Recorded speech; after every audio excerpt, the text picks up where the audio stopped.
Welcome, everybody. Welcome back to MUFC vs. Everybody. I am your host, Sean, and this is our continued series highlighting managers that have been heavily linked with the Manchester United role. Again, I have to preface each of these videos by saying this isn't me wanting Ten Hag out. This isn't me preferring any of these managers over another. This is just me taking a closer look, just like players or anything, just a closer look at who we've been linked with, taking a closer look at their history, their tenure, their style, their qualifications, all of that, just so everybody has a clear understanding, because it's easy to look at headlines and things and even watch a couple matches and think you got the whole picture, but there's so much more to it than that. And at the end of the day, like any other player, it's not necessarily about the manager, it's about the club, the system, the philosophy, the players at their disposal. Manager comes in, like if Pep Guardiola came to Manchester United right now, he would struggle because it's not just about the manager. You got to look at the players you have. Do the players suit that manager? How much would they have to spend to get those players? How long would it take to build a squad that suits that manager? These are all things to consider. And so we've already taken a look at Erik Ten Hag. We've kind of run him under the criteria to see how he fits in. We took a look at Graham Potter. Took a look at Roberto De Zerbi, and then yesterday we took a good look at Ruben Amorim, and I thought that was a pretty cool video. Today we're going to take a look at Bologna manager Thiago Motta. So before we get stuck in, though, don't forget to like the video. Please don't forget to subscribe to the channel, and just let me know in the comments what your thoughts are on any of these managers. And today specifically, don't forget to let me know what you think about Motta and whether or not you like him at United. So we're going to dive in here. So Thiago Motta, again, he's one of those kind of younger managers who's kind of up and coming. He's not super experienced yet, but I think his tactics are what are making him stand out. He's 41 years old. Obviously, he's manager of Bologna in Serie A. He took over. So when he got his start, he retired in 2018, and then he got his start as head coach of PSG's U19. It's kind of similar to Zidane at Real Madrid. He took over their Castilla Academy. He was appointed as Genoa's manager in 2019, but then he was actually sacked in December of that year after he was just struggling to get results. It was a rough go of it at Genoa. Then he was at Spezia, so he wasn't bad at Spezia, but the club itself was in serious trouble. They had a transfer ban when he took over, and they looked kind of dead set for relegation, Spezia, when he came in. And Motta did struggle in the beginning when he took over at Spezia, but then he turned things around, and he actually helped them avoid relegation, which was, at the time for them, so huge. It's like Big Sam when they're worried about relegation in the Premier League, they hired Big Sam Allardyce, right? And somehow he just manages to pull one out. That's kind of what Motta did. He only spent one season at Spezia before taking over at Bologna in September of last year, 2022, after they sacked their manager. He guided Bologna to 9th in Serie A in his first season in charge, which was their highest finish in a decade. So again, kind of like Amorim coming in, or De Zerbi when he took over at Brighton, or Potter at Brighton. He came in, you could call it new manager bounce, whatever, but he achieved, and that's all that matters in this sport.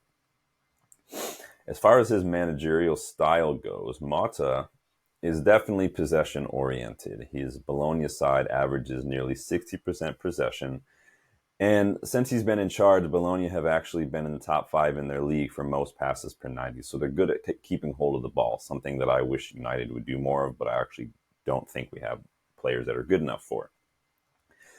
As far as formations, Motta usually uses a 4-2-3-1, but he also can fluctuate to a 4-3-3 as the situation calls for it. He prefers to build out from the back, very similar to Erik Ten Hag, and he utilizes his keeper as a main component in this. His keeper will often come very far forward and oftentimes act as a sweeper off the ball too, wants things to start. The keeper is almost considered another outfield player, kind of like how Pep Guardiola does it. So in his system, especially when he's using that double pivot, Motta relies heavily on the quality of his midfielders and their reading of the opposition press and ability to play around it. They kind of like Roberto De Zerbi, they kind of invite that press and look for little triangles and ways to play around it. And he relies heavily on his midfielders being able to read that situation well and make the right decision. His system is about space, reading space, and his players need to be able to read the game, read the space, and move in and out of it as needed, especially when they're playing against the press or when their teammates, vacate space to interact or engage. The other teammates need to kind of move in and take over to make sure that the formation stays the way it is. Again, I worry that kind of like Ten Hag, that system is very player specific and relies on a different caliber of player. Not saying like a superstar, just players who are just good footballing IQ and decision making. And I don't think we have too many of those at United. It's not me digging anybody out. It's just we've seen that the players either don't have the composure or the control or maybe just the ability to do that. Because not only do his players need that IQ, but because Motta allows his players a bit of flexibility and creativity in the final third in those situations, you need mentality, you need situational discernment, you need solid football IQ to pull that off. In the final third, Motta's midfielders will tend to move wide or into channels and create triangles with their wingers and fullbacks. So again, being able to read the space, but also being able to technically be able to work in those tight areas, which again, we haven't seen our players do very well against. We can't really pull that off, or it falls apart very easily because our players just aren't technically good enough, or the ball comes to certain players in those delicate situations, and those specific players just want to start attacking.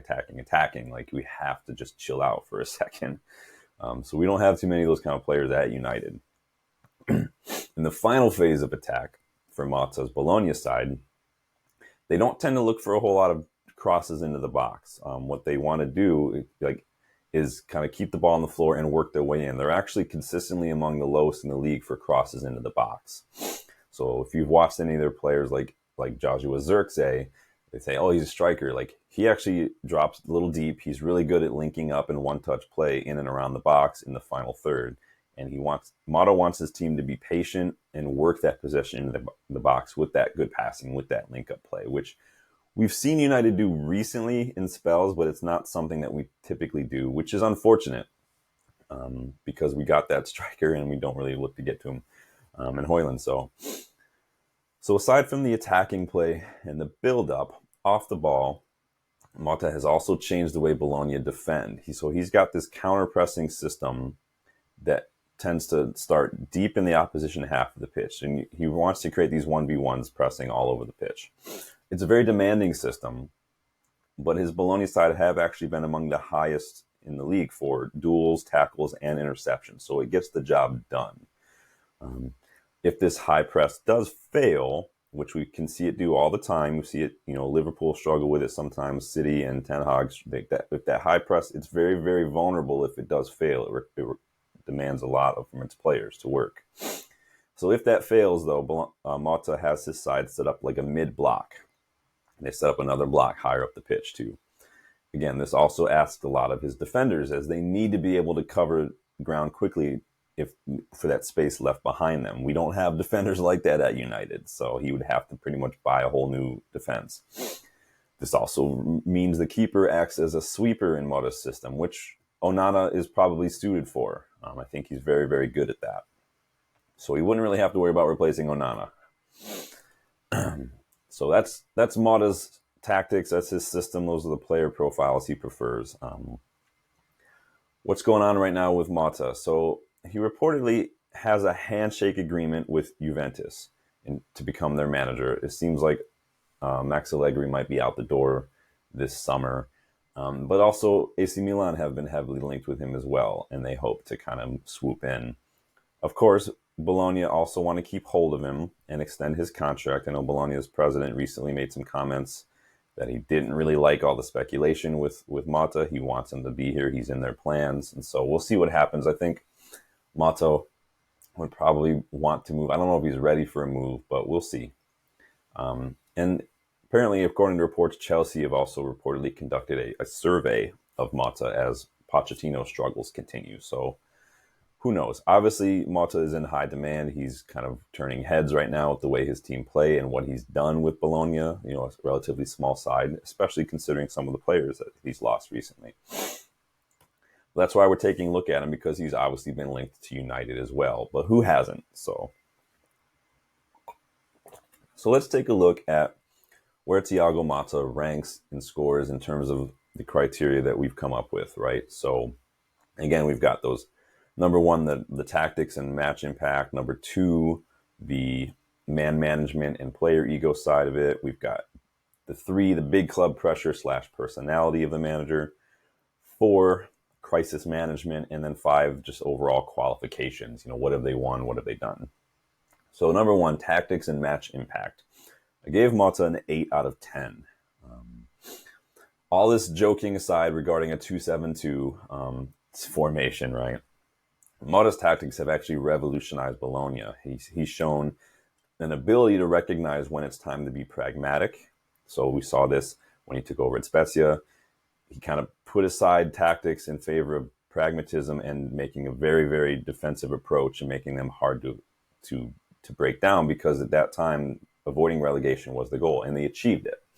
So he's able to do that sometimes, which is something I criticize Ten Hag for not being able to do, right? Not being able to put aside the philosophy when there's other priorities, such as getting points, such as when you lose key players for your tactics, you can't play that way anymore.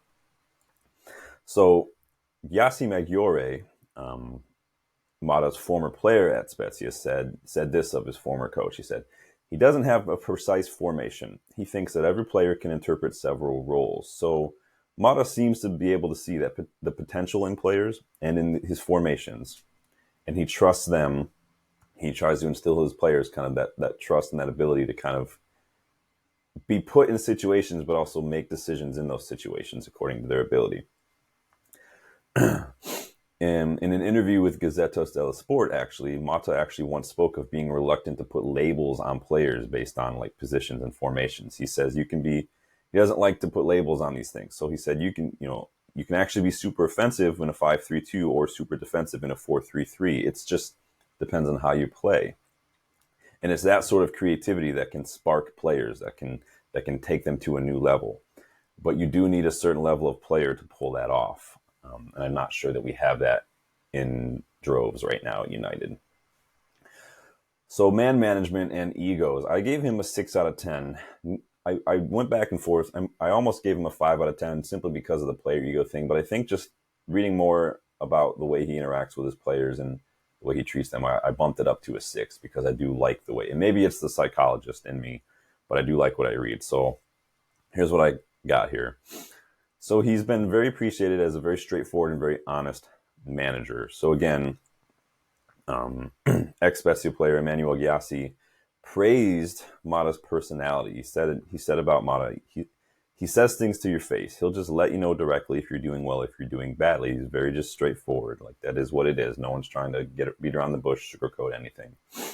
But again, he's not really managed a high-profile player, so who knows how that approach is going to fly with some of the players that United's going to be bringing in. So Bologna midfielder Lewis Ferguson praised Motta's ability to communicate to his players. He says he clearly explains his ideas with his way of playing, his vision of football, how he wants us to be. We quickly got hooked, and I think you can see it not only in the results, but in the performances, in the way we run for him, in the way we all defend together. We even train at a very high intensity. All this is thanks to him. So again, more praise from his players. Just it sounds like they're willing to run through brick walls and train even train as hard as they can for him. I don't know if that Motta would be in for a rude awakening at United with what we've supposedly heard about the way United players feel about training, not from just Ten Hag, but from other managers as well. These guys don't seem to want to train very hard. So he could be in for a rude awakening there. But I do like what I hear about Motta. It sounds like he's just very blunt, very straightforward, very honest. And not blunt in a rude way or anything, but just honest. Like, there's no sugarcoating. He's just telling you straight, which is nice. It's a breath of fresh air. Number 3, big club pressure and personality. I gave him a 5 out of 10. So this is where the big club pressure will start to kind of work against him a little bit. So we've seen he's got a good personality, right? But he's only been managing for a few years total. I think he only got his UEFA license in like 2020. And Bologna is nowhere near United. I mean, it's not really anywhere near a club like Brighton or Aston Villa even, and that's not a disrespectful dig at any of these clubs. It's just the facts, right? He does command respect, though, as a manager, based a lot on his pedigree as a player. Similar to how Zinedine Zidane can walk into a presser, walk into training, or walk into touchline, and there's just that aura. Even if Andrea Pirlo would have walked onto a presser, I think it'd be the same thing. He didn't work out too well for him as manager, but Andrea Pirlo still has that respect. Ancelotti has that respect. Luis Enrique will have that respect, kind of a thing. Klopp does not. So another ex Spezia player, Giulio Maggiore, told Goal.com in an interview that when Motta speaks, you listen. Like, just, that's it. And I think United can use more of that in the dressing room. I think United can use more of that in press conferences. I think we need someone who's got that aura. And that's not me saying I want Ten Hag out. And again, this isn't me saying that Ten Hag needs to go because he's lacking in that area. Because again, I've said before, I don't need a manager who's good at improv. I don't need a manager who is good in front of a camera. I don't need that. But it'd be a nice perk to have, right? A manager who just kind of commands that respect and kind of exudes that kind of presence. I think that is something that we need at United as well. So, crisis management, number 4. I gave him a 6 out of 10. Mostly because he just hasn't really had a whole lot to deal with at Bologna because, again, the crises aren't as big. But he did struggle when he lost some players. So Motta was key in Spezia avoiding relegation, which is great because they were struggling when he came in and he kind of saved them. He did not do well at Genoa and was sacked, but that was his first job pretty much. So I don't hold that too hard against him. It's very difficult to hit the ground running, especially in the situation that they were in. Bologna did lose some key players this summer. So Yuri Schouten, Nicola Dominguez, Marco Arnautovic. They did lose a lot of those players, but they're doing well.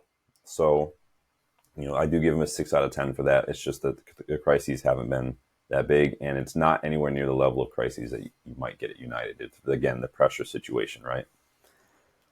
So finally, we look at his qualifications. Now, this isn't me dissing Motta. This is just laying out the facts. I gave him a 3 out of 10 simply because he's not really done much. He's not really been at one club for very long.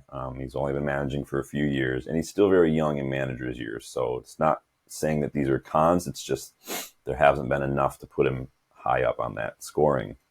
He hasn't won anything yet, but he did guide Bologna to their best finish in the league ever. So that works well for him, but it's a different animal taking on Manchester United. Guiding them to a decent finish is not enough. We've seen that even top 4 is sometimes not enough for some managers. The expectations are high, and you have to also balance that with, working with youth, because that's part of our DNA. You have to balance that with playing a style that people want to watch, because whether it gets results or not, if it's not entertaining, a lot of fans are going to turn on you. So I do think that points on the table and trophies trump style of play more often than not. I mean, there's not a style of play trophy, for instance, even if Spurs and Arsenal want to pretend there are. There's just not. And so I like Motta. Again, it's kind of like a De Zerbi in some ways, where he's not really won much. He's not really spent a whole lot of time at any given club. And, the expectations have not been super high. He hasn't managed big pressure. He hasn't managed big egos. He does have some cool tactics. He is kind of revolutionizing his respected club, but the question is whether or not he can make that step up. I would still probably put Amorim over Motta. I'd put Amorim at the top of the list if I had to choose a manager. That might change tomorrow, though, when we take a look at Thomas Tuchel. So that's Thiago Motta, his tactics, his history, his criteria, where I think he ranks in terms of what we know. The question is, again, context. It's not just about what he is and what he's done. It's about how that translates to a club of United's stature and the pressure and the scrutiny and the criticism and the status. So let me know what you think. Let me know what you think on Thiago Motta. He's doing really well at Bologna. Where are they currently at in the league? Let me look that up real quick. We're not live, so that's cool. So sniffly, man. It's been allergy season, right? So Bologna are actually 4th in the league right now. They are doing extremely, extremely well, right? That's really good. Only 5 losses this season. So talk to me again in a couple weeks, depending on how Bologna do. And then obviously talk to me after Bologna, if they get to Champions League, how they do with their first season in Champions League. Because a lot could change between now and next season, depending on what happens. So kudos to Thiago Motta. And let me know what you think. Don't forget to like the video. Don't forget to subscribe to the channel. If you are new, don't forget to follow me on MUFC vs. Everybody on Twitter. And don't forget to let me know your thoughts in the comments below. And don't forget to come back tomorrow for our wrap-up of this series where we will take a look at Thomas Tuchel. There's going to be a lot in that video. If you caught my live video this morning, you know that I got a lot of my information from this book by Ben Littleton. It's called Edge. There's a whole chapter in here on Thomas Tuchel. There was a whole chapter in there on Graham Potter where we got a lot of our information from. So check the book out if you haven't yet. Big up Ben Littleton. He just writes bangers, man. I'm telling you right now, this is another one that is one of my favorites. I've spoke about it before. This one is awesome. It's all about penalty kicks and shootouts and the psychology and the statistics and the correlations involved. And long story short, penalty and shootouts are not just a lottery. So keep that in mind. You know, there are a whole lot of things that go into it. Penalty kicks. And sometimes you can just tell. Like I spoke the other day, this isn't me trying to flex. When United were in our shootout with Coventry, I knew when the camera did a close-up on Casemiro, I knew that he was going to miss that. You could see it all over his face. I knew those 2 Coventry City players were going to miss, the ones that did, because, again, the look on their face, there was no confidence there. There was no assurance there, no nothing there. And so there are different things that you can pick up on that can tell you these things, and all of it plays a role. And the more and more of those get stacked up, the less likely someone's going to make a pen. So that was a bit of a tangent, but that's okay. Again, like the video, subscribe to the channel, and come back tomorrow as we wrap up our series on managers linked with Manchester United. And thank you for stopping by. Hopefully I can read some of your thoughts a little later, and I will talk to you in the next one. Later.